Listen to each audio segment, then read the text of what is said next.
Okay, let's get started. My screen should be coming up here any second. I just wanted to review with you real quick about your area level 7. It's all about word problems and kind of critical thinking. And so let's take a look at what I've got. Let's get some colors here. So let's say you have a square or rectangle. That's what I'm making, not a square. Rectangle. And this side over here is 4, and this side over here is 3. So right away, I see 3 and 4, and I know I'm going to multiply. 4 times 3 is 12. Now, what's important here is that it's asking you to think about adding another rectangle of the exact same size. So draw it out if that helps you, and I'll do the same here. So let's say I add the exact same rectangle of the exact same size right next to it.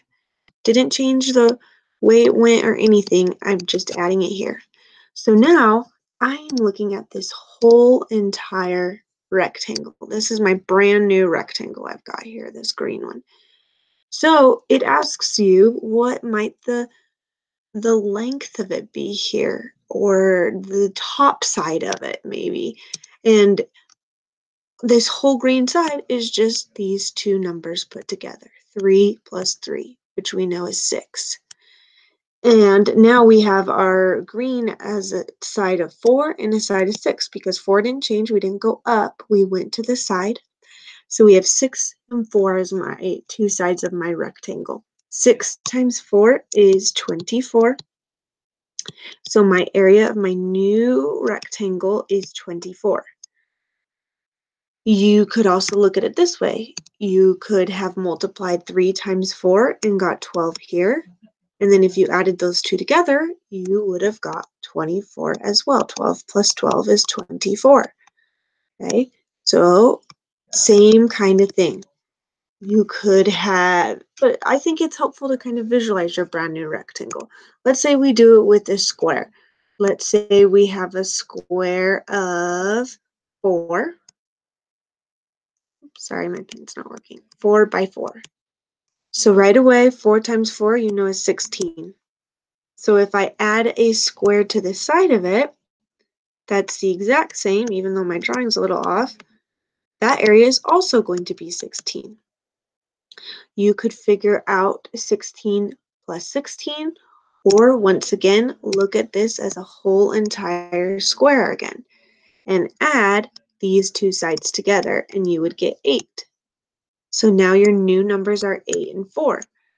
8 times 4 is 32, or you could add 16 plus 16, which is also 32. What if we have it on top? So let's say we do another rectangle. Let's say we have a rectangle of 2 and let's say 4 here, 2 and 4. And it says that we need to find the area of this. 4 times 2 is 8. And then you're just putting this on top. So we're putting another rectangle. Wow, my rectangle is not straight, but you know what I mean. Right on top. So my width didn't change, but my height did. So we're having 4 plus 4 here, which is 8. So this whole side over here is now 8. This whole side over here is now 8. Okay? So, but my width didn't change. So now I'm doing 8 times 2. 8 times 2 is 16. Or you could have figured out that since you put the exact same area on top of it, you could just add 8 plus 8. And you get 16. My pen's not working, but you get the idea. So there you have it. Visualize it. Draw it. Think about what it's asking you. Are you putting it on top? Are you putting it to the side? Are you adding a third one? So let's say we add a third one to this guy. We would, I mean, that's exactly like the other levels. You just got to add your next one. If this one is still 2 and 4, you know that this area is also 8. So just add another 8 to your 16. and you would get 24. So the area of the whole thing now is 24. There you have it, boys and girls. Good luck. You've got this. Thank you for watching.